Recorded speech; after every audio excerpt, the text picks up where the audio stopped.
Assalamualaikum warahmatullahi wabarakatuh, teman-teman semua. Kali ini saya akan memberikan pengetahuan mengenai notulen rapat. Yang pertama adalah undangan rapat. Jadi undangan rapat ini dapat secara fisik. Ini KTU membuat undangan tertulis yang dibagikan kepada peserta rapat yang sehubungan dengan pokok rapat, agenda rapat, atau tema rapat. Boleh juga menggunakan undangan di WA grup, di screenshot, kemudian dicetak dan disimpan nanti dalam satu folder notulen rapat. Kemudian notulen rapat. Setelah acara rapat ini, teman-teman semuanya harus bisa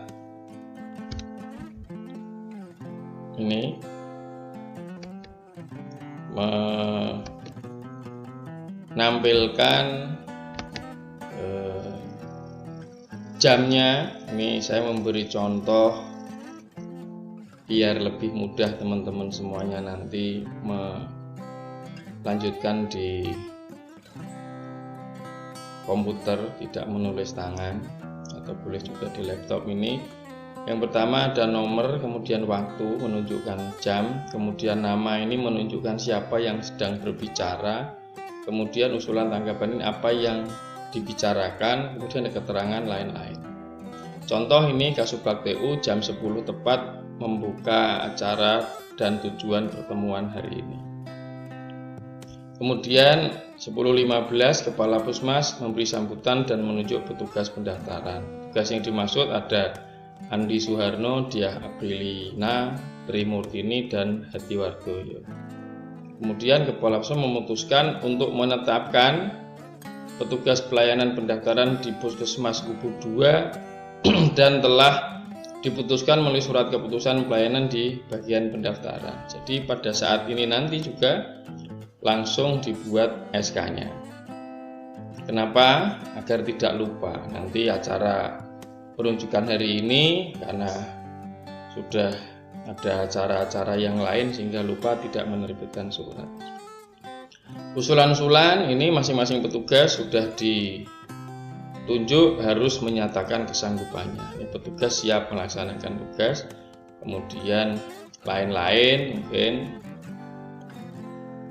cara memberi uraian tugas, memberi tugas pokok, dan apa saja yang diberikan tugas dari Kepala Puskesmas. Ini seharusnya ditulis di sini. Jam 12.20 Kasubag TU menutup acara. Kemudian ada presensi, daftar hadir. Daftar hadir ini siapa saja yang hadir ditulis. Kemudian ada tanda tangannya. Kemudian foto-foto ini membuktikan ada pertemuan rapat tersebut. Ini foto Kepala Puskesmas.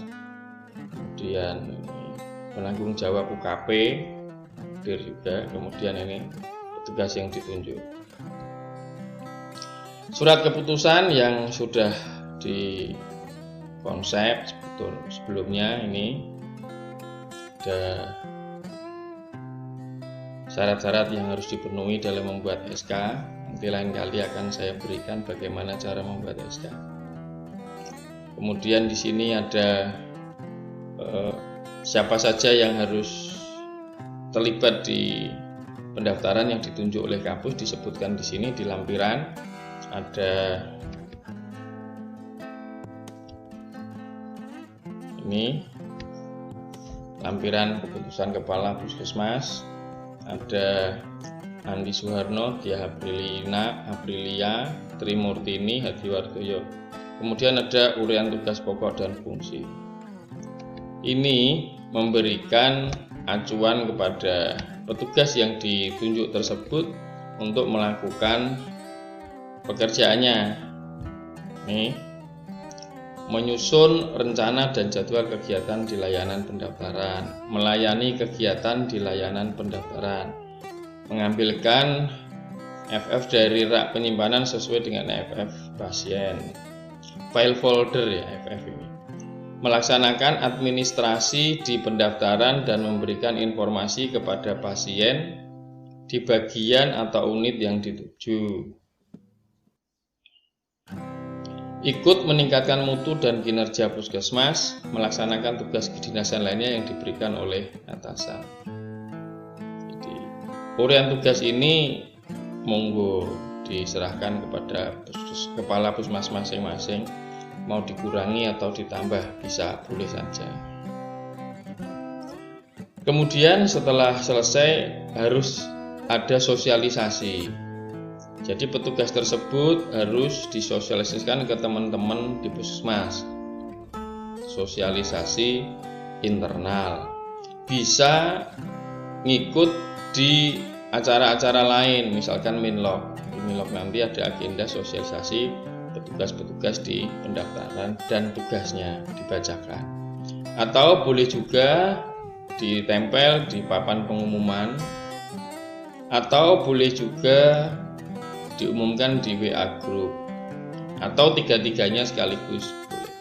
Itu untuk sosialisasi internal. Kemudian ada sosialisasi eksternal, itu di luar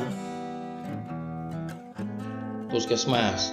Bisa pada saat kita mengadakan acara lintas sektor kita umumkan, atau ditempel di PKD Posyandu, atau diumumkan pada saat melakukan rapat koordinasi dengan desa atau yang lain.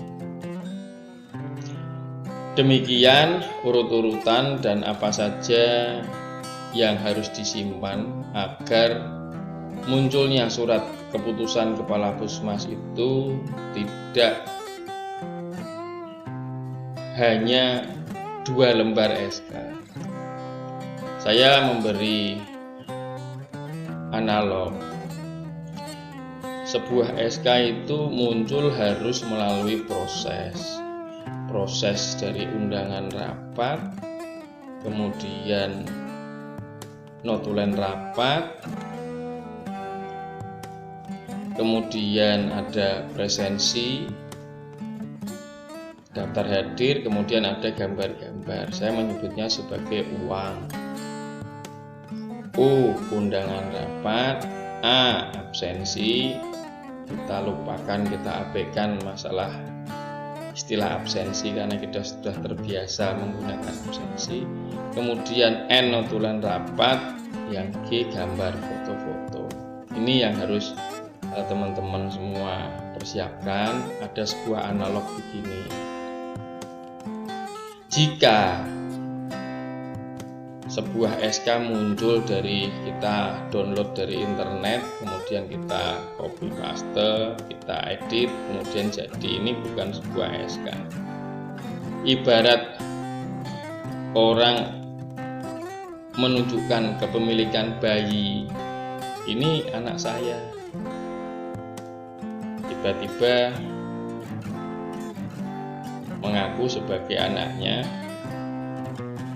diakui sebagai anaknya, tanpa kita pernah tahu proses kapan menikahnya, kapan hamilnya, tahu-tahu muncul bayi. Sama, SK juga begitu, kapan rapatnya, kapan ditunjuknya, tiba-tiba muncul sebuah SK.